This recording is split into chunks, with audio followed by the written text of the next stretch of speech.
I'm Officer Matt Henderson with the Beaverton Police Department. I'm the Public Information Officer. This press conference is about a trafficking and stolen catalytic converter case that we've been working on since fall of 2021. There are three folks that are here to join me. Interim Police Chief Stacy Jepson, Washington County District Attorney Kevin Barton, and from the Department of Justice, Philip Kearney. Some background on the case. Police detectives began an investigation in trafficking stolen catalytic converters in late 2021. The investigation culminated last week with the search of 8 locations, including a waterfront residence in Lake Oswego. The search led to the seizure of over 3,000 catalytic converters, hundreds of thousands of dollars in cash, a high-end vehicle, and jewelry. The case spanned over 6 Oregon counties and reached into the states of Washington, Nevada, California, Texas, and New York. The investigation began in late 2021 when the Beaverton police detectives learned 32-year-old Tanner Lee Helbush of Beaverton was running an illegal stolen catalytic converter fencing operation. On March 1st, 2022, Tanner Helbush was stopped by police in a vehicle transporting over 100 stolen catalytic converters with a street value of $80,000. In March 2022, Beaverton police detectives identified 32-year-old Brendan Patrick Doyle of Lake Oswego as the leader of the criminal organization.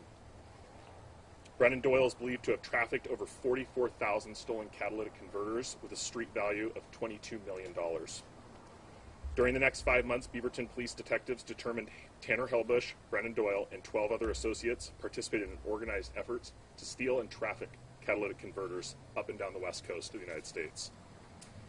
The organization capitalized on the increased price of rhodium, platinum, and palladium, which are the valuable metals found in catalytic converters. Rhodium is valued at $14,000 an ounce.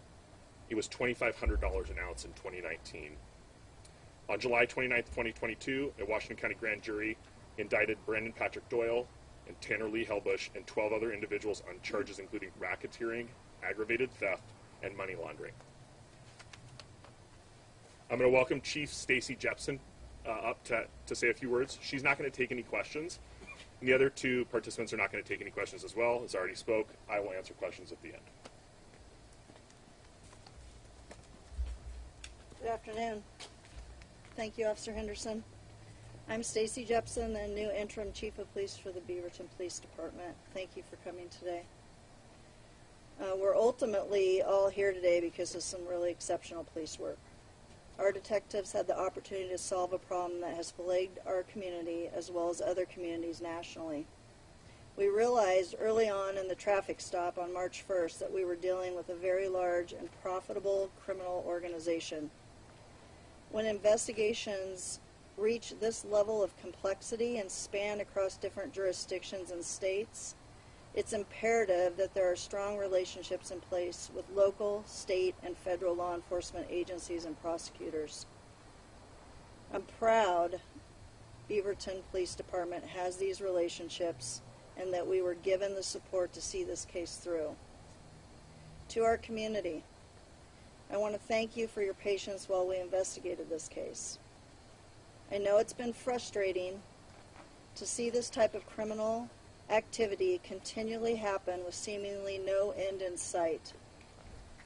And we understand the financial burden and inconveniences put on everyone who has been a victim of this criminal organization.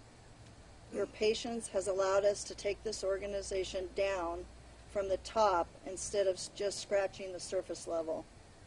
This criminal organization has been stopped, and my hope is that the hard work of the investigators will provide a blueprint to other law enforcement agencies both locally and nationally on how to target, investigate, and prosecute criminal organizations such as this one. Now I'd like to introduce Washington County District Attorney Kevin Barton, and he's going to have a few words for you.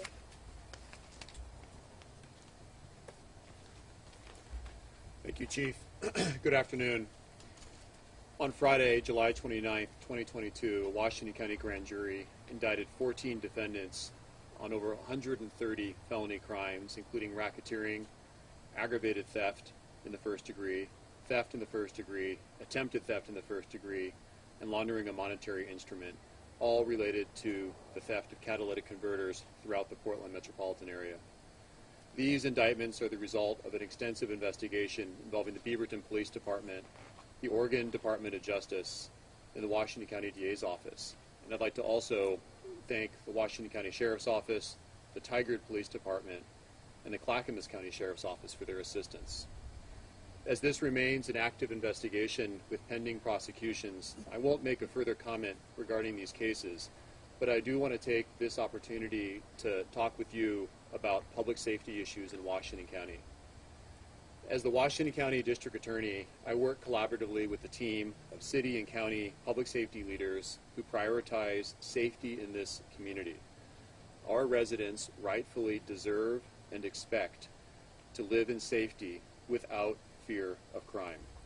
And while the crime data demonstrates that Washington County is one of the safest counties in Oregon, with a crime rate that's approximately 30% below the state average, we know that crime is increasing here in the metro area, and it threatens the safety of our community.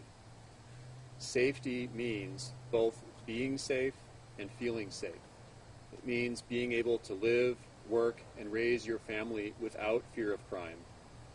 It means feeling safe when you walk down the street, knowing your kids will be safe when you drop them off at school, and believing that when you park your car, it will be there when you get back with its catalytic converter.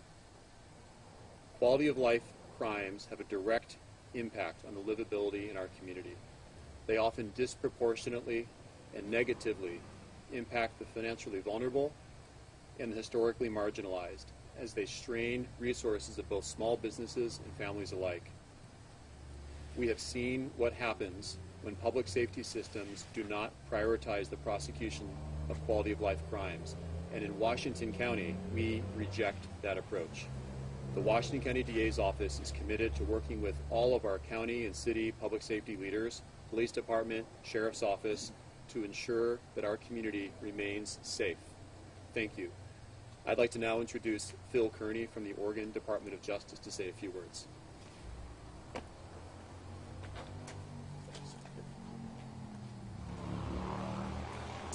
Thank you, DA Barton. I'm Philip Kearney. I'm an Assistant Special Agent in charge with the Oregon Department of Justice, the Criminal Justice Division. And on behalf of Attorney General Rosenblum and the Criminal Justice Division of the Oregon Department of Justice, we would like to thank the Beaverton Police Department for inviting DOJ to participate in this important and timely investigation. The Criminal Justice Division at DOJ provides investigative, trial, training, and legal advice to support Oregon's law enforcement agencies and district attorneys' offices. We are here to support all law enforcement or DAs who need our assistance, and when we were asked to join this particular investigation, we did not hesitate to lend our knowledge, expertise, and assistance. We're extremely proud to have assisted the investigative efforts and accomplishments of this multi-agency team that dismantled this large theft and money laundering organization. Countless numbers of victims were financially harmed as a result of the catalytic converters thefts that occurred here in the Portland metro area. The special agents of our Criminal Justice Division provided specific and specialized skills, expertise, and knowledge that assisted this investigation and supported the already tremendous efforts of the Beaverton Police Department and local law enforcement counterparts. Thank you.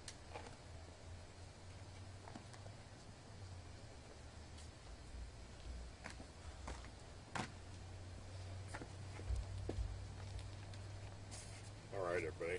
I'm going to take some questions. So I guess we'll just work our way left to right, if that's okay with everybody else. All right, so court papers say 16 people involved. There are 14 indicted, but only 9 have gone before a judge. What's going on with the other folks? Yeah, I understand. So like District Attorney Barton said, this is an open investigation. There are people that we have not captured yet. And so I have to allow the criminal justice process to take effect. We have to still seek out some of the defendants. Is there any way of knowing how many of these catalytic converters were local? No, that's the troubling thing about catalytic converters, right? There's no way to track them. So, you see this folks lay underneath a vehicle and they can be in and out in 30 seconds to 2 minutes, like a NASCAR pit crew, right? And then once it's out from that vehicle, we don't have a way to track it. All right, so I guess most are no longer behind bars. What's being done to make sure they don't flee? I can't comment on that. I'd leave that up to the Washington County Sheriff's Office or the District Attorney's Office. Go ahead. May I? Yeah? Kendrick, go ahead. Oh, I was just going to ask, can you speak to what started the investigation initially before that traffic stop in March or whenever that was? I can't. Like I said, Kendra, the investigation is still ongoing, so there's details of this investigation that I can't release for fear of, belaboring or having some sort of effect in the future investigation. Okay, one other question, Matt, if I can. Can Yep. you just speak, I guess, more broadly to the problem in Beaverton? How often are officers in Beaverton getting reports of people who say, oh my gosh, my catalytic converter was cut off? Yeah, see, we're seeing a direct correlation between the price of these metals going up and the thefts going up, right? It's a simple supply and demand. And so since 2019, we've seen an increasing amount of catalytic converter thefts. Can you talk about the scope of this? If this is, you're talking 44,000 catalytic converters, in terms of the overall theft in Oregon, say, I mean, is this half of it? How big a dent? A significant percentage of them have come from Oregon. I can't tell you exactly what percentage, because this organization was pulling catalytic converters from other parts of the country as well. And as I already mentioned, there's no way for us to tell where this catalytic converter came from. Once it comes off of your vehicle, we don't know, right? So there's no way to really say, well, how big a dent this puts in what is being stolen. Should people see some relief? I think that our investigators are confident that's going to put a significant dent in the Portland metropolitan area catalytic converter thefts. Go ahead. Do you know? Was there any indication in the investigation where defendants are shipping these converters? Because, you need a metal recycler Yep. or a refinery to make the money out of it. Our investigation showed that they're going to the East Coast, and that's all I can say. They were leaving the U.S., though. Do you know what was happening after they left the U.S.? I cannot comment on that. Do you know the other defendants, where they're from? Again, so yes, we have the names of other defendants. I'm not going to be releasing any of those at this time, pending the further investigation and criminal justice But process. as far as the cities, around here? Yes, there are both local and not local defendants. I mean, Beaverton, Tiger, Yes. Aloha, Wallet. There are more defendants from the Portland metro area, and there are defendants from outside the Portland metro area. Thanks. Approximately how many converters are we looking at here between boxed, what you've got stacked, and what I think close to 1,000. Yeah. So if this represents a year and a half's worth of them? No. This is only a small portion of the Right, catalytic no, not this, converters. but I mean, the overall investigation covered over the last year and a half. Is that accurate? Well, this fall of 2021. Yeah. What month? I'm not going to articulate what month. Can you say how long they had been operating prior to fall of 2021? We are aware of when we believe they began operation, but I'm not going to get into that as far as the investigation goes. Are these pulled from last week from one of the search warrants? Yes. Is there a popular one? I mean, I hear that Toyota Priuses are pretty... Yeah, so vehicles that are eco-friendly by nature have better catalytic converters in order to process out the pollutants. That and larger vehicles, larger gas vehicles, not diesel vehicles, larger gas vehicles. The chief mentioned, people's patience with the investigation, so you can get from the top down and really do the whole deal. But was that a consideration as you're investigating? Say, it's been 6 months, that's good enough. We can stop this now. How does that work? That was absolutely a priority. So, I've mentioned a few times that the investigation is ongoing. I know that investigators are constantly weighing risk-reward, and I think that they had reached a point in their investigation where they were confident that they could take off a portion of the organization and allow the rest of the investigation to go throughout the country. Can you speak to how in-depth the investigation was in terms of maybe surveillance, were there wiretaps or anything like that? All I can tell you is that there were thousands of man-hours put into this by the Beaverton Police Department and area police agencies, but no, I can't comment on investigative techniques. Can you say how many people were on the investigative team? Dozens. Dozens, okay. And then, can you share anything about the Lake Oswego house? Was this a property of one of the defendants, or just where they were hanging out? Yeah, Brennan Patrick Doyle was at the Lake Oswego house. They were renting a summer lake house. I think it's important to note that the defendants in this case were living a nice life, and they were doing so because they were stealing catalytic converters from people or receiving stolen catalytic converters from people. What happens with them now? Because we talked to neighbors who said there were, beautiful boats, vehicles outside his house, and they thought maybe he was just 32-year-old bachelor with a good making a good living. What happened? Like, how much money does he have now, and Hellbush, and what happens with that, and all of the stuff that they bought with this money? Yeah, great questions. So some of that stuff we will look at seizing, or there's a potential for us to seize, or the government to seize rather. And then other of it, we have to make sure that it's tied to their criminal enterprise. Our police department and no law enforcement agency is just about taking people's assets unless we can prove that they were involved in some sort of, criminal activity. Speaking of proving, how do you go about like proving that these people stole it and aren't just in possession? Because isn't that kind of part of the problem? Yeah, and I think you're asking me to get into investigative techniques, and I understand what you're asking. I understand why you're asking it, but I can't get into that. When these items are done being evidence, what happens to them? Great question. That's still up in the air. I think that our investigators are working with federal law enforcement officials to see how we can make sure that the money that comes from these catalytic converters is somehow returned to our community. Because like we've already talked about, there's no serial numbers. We can't work through them and give them back to the people that they were stolen from. And even if it was, it would be a fraction of the value, like that, right? Potentially. I don't know the answer to that. Yeah. Why was Beaverton the head of this investigation that spanned throughout Portland and the suburbs? Yeah. Our detectives received information, and they saw the increase in the number of thefts related to catalytic converters, and I think that it was going to take some law enforcement agency to put their foot down and say, we're done with this. We're done trying to track down the onesie-twosies of these catalytic converters being stolen. At some point, we've got to work our way to the top and take off a part of an organization or an organization in its entirety. And I'm proud to say that it was our investigators, it's the Beaverton Police Department, that took that on. Another question from me has been... Hang on, Kendra. One more question, I'll come to you. From the 12 to 14, possibly other people, were they kind of like the foot runners, or did they play different roles in the interviews? Yeah, I mean, if you can imagine, I think this is often said, if people went about just running a legitimate business, they would have been pretty good at running a legitimate business. So I think if you think about any business of this size that's turning millions of dollars worth of catalytic converters, you need an organization to do that. So if you look at any other business that has that's turning this sort of profit, they're going to have multiple people involved.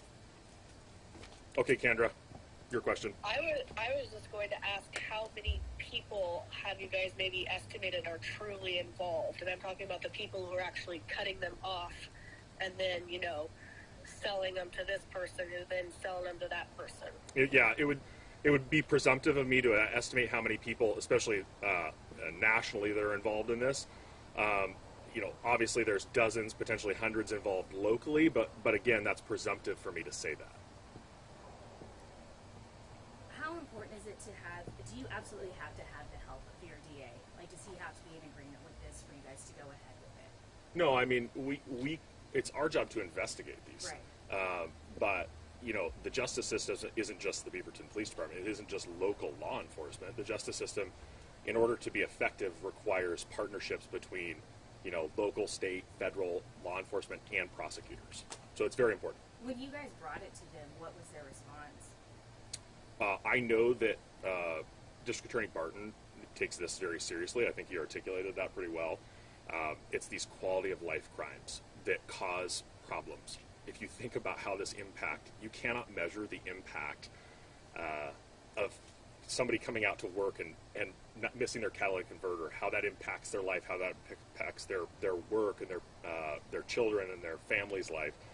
And I know that Kevin Barton is very serious about that, and he wants to make sure that Washington County remains a livable place. I think I'm good. Just to clarify, Yep. Hellbush and Doyle, are they out on release or are they incarcerated? I believe Doyle is out. I think Hellbush is still in custody.